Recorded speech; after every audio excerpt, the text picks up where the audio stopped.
Before Playboy became a global empire, it started with only $600 and a bold idea that no publisher would touch.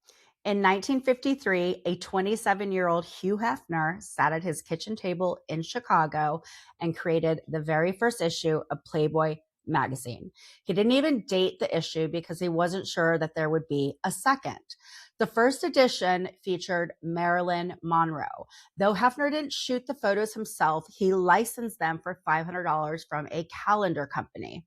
Now, this is something that keeps coming up surrounding like Hef and his legacy since he passed, and it's definitely spearheaded by his widow, Crystal Hefner, which, by the way, I noticed she changed her last name back to Harris, probably at the doing of Gloria Allred and this ridiculous court case that they've now filed against the HMH Foundation. Not only has Crystal made a big stink of this, there's many people out there that are in Crystal Hefner's camp and of that, whatever you want to call it, bubble of people that have a problem with everything Hugh Hefner ever did, right down to the very beginning of the publication of the magazine and this one photo that he paid $500 for. He licensed from a calendar company.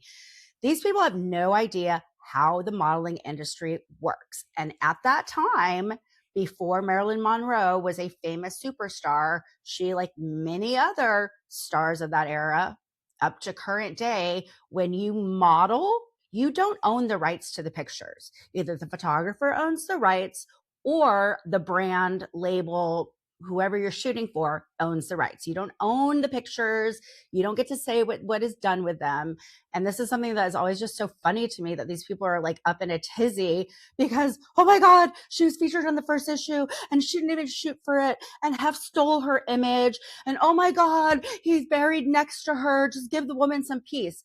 Y'all don't know what you're talking about, okay? This is a totally viable deal that Hugh Hefner did. He seized the opportunity and the gamble paid off big time. Over 50,000 copies sold almost immediately. Now let's get into the vision. Playboy was never meant to be just another men's magazine. Hefner had a much bigger idea.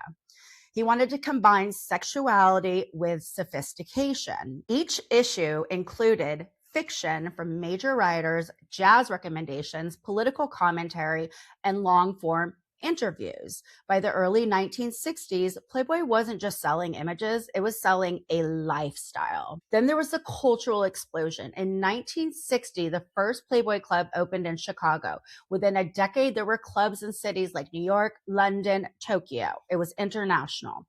The Playboy bunny became one of the most recognized symbols in the world and stands in that category today.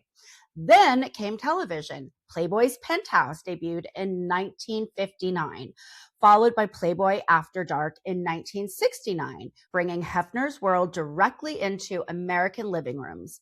By the early 1970s, Playboy's circulation peaked at over 7 million copies per month. One of Playboy's most important contributions came through in journalism. The Playboy interview launched in 1962. It featured unfiltered conversations with major figures of the time.